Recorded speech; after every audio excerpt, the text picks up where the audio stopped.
There are two kinds of people in this world: those who go through life defeated, tired, and barely surviving day by day, and those who stand tall when the storm hits, who rise when others quit, who keep going when everything says they should stop. What separates these two? It's not luck. It's not money. It's not even intelligence. The difference is attitude, a positive mental attitude. But let's be clear. This is not about pretending to smile when your soul is breaking. This is not about fake optimism or surface-level motivation. Positive mental attitude is a force far deeper. It's a spiritual power. The ability to see through the fog of difficulty and still act with faith, precision, and purpose. Think about the giants of history: Carnegie, Edison, Rockefeller, Ford. These men didn't escape failure. They lived in it. They studied it. They turned defeat into fuel.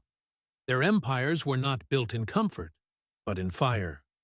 They developed an indestructible mindset, and that is why the world remembers their names. Now let me ask you, what's controlling your mind today? Fear? Doubt? Resentment? Or is it faith, gratitude, and purpose? Because here's the truth: your mind is never neutral. It is always under the influence of something. And if you don't control it, the world will. If you don't lead it, negativity will. The greatest enemy you'll ever face isn't out there. It's not the economy, not your critics, not your failures. The greatest enemy is inside you, your own uncontrolled thoughts. And yet, there is one thing in life you have absolute, unquestionable control over: your attitude. That truth can set you free, or it can offend your excuses. But it is the truth. What you believe, you become. What you focus on, you attract. What you repeat to yourself, you eventually live out. So the real question is, what's your purpose? What is that burning goal that keeps you alive when life knocks you down? Because no man can build an unbreakable attitude without a burning purpose. Show me someone without a clear aim, and I'll show you someone drifting like a leaf in the wind. But show me a person with vision in their mind and fire in their heart, and I'll show you someone who cannot be broken. So here's the first step. Decide exactly what you want. Be crystal clear. Vague desires produce vague results. Once you know, believe without doubt that you can achieve it. Then act daily in harmony with that belief. No waiting for motivation, no blaming circumstances, no excuses. This is where the world reveals its secret. When you refuse to quit, when you claim your mind as your own, something shifts. Opportunities start to appear. People show up. Strength rises from places you didn't know existed. Even failure begins to fear you. But this transformation only happens if you guard your thoughts. Negative thinking is not a harmless visitor. It's an invader. If you entertain it, it will eat your purpose from the inside. That's why you must do what I call mental housekeeping. Monitor your thoughts, and when fear, doubt, or resentment tries to sneak in, stop them at the door like a criminal. Replace them with faith, gratitude, and power. Now, maybe you've said to yourself, "I'm just not a positive person." That's a lie. No one is born positive or negative. You were conditioned. Experiences shaped you. But what was learned can be unlearned.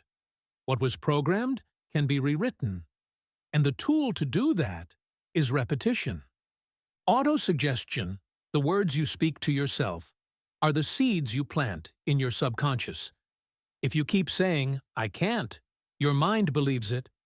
But if every morning you declare with fire, "I am powerful beyond measure. I will persist. I will not be denied," you are reprogramming your inner world. Do it daily. Do it with emotion. Do it until the voice of victory is louder than the voice of doubt. But belief alone isn't enough. You need discipline. Discipline is the bridge between thought and reality. Without it, dreams remain dreams. Every time you choose reading over scrolling, progress over excuses, you strengthen your spirit. Every time you surrender to comfort, your potential dies a little more. And here's a secret. Every adversity carries with it the seed of equal or greater benefit. That means you can never truly lose unless you quit. Pain becomes preparation. Delay becomes protection. Failure becomes redirection. Life can't break someone who grows stronger every time they're hit. But you must also protect your environment. You can't expect your mind to shine if you spend your time in darkness. Surround yourself with people who speak life, who lift you higher. Avoid those who feed your fear or mock your vision. Your environment shapes you more than your will. Choose wisely. And let me remind you, this power requires no permission. You don't need a degree, a title, or approval. You need one thing, a decision. A decision to own your thoughts, to guard your attitude, to stand tall no matter what. Because when you decide that you cannot fail, that you can only learn, only grow, only rise, you unlock an unstoppable force. Confidence becomes your magnet. Certainty becomes your weapon. And the world follows those who refuse to be broken. So ask yourself today, what do you want so deeply that you're willing to be misunderstood, doubted, even ridiculed to achieve it? Once you know, burn it into your mind. Speak it every morning and night until it becomes your identity. That purpose will be your shield and your sword. This is the law of life. It worked for Carnegie. It worked for Edison. It worked for Ford. And it will work for you, if you work it. So here is the choice. Will you rise and claim your attitude daily? Will you persist when everything in you wants to quit? Will you protect your mind like a warrior guards his sword? Because if you do, not only will you succeed, you will build a life of greatness, a life of depth, a life that impacts generations long after your name is spoken. The question is not if this works. The question is, will you decide?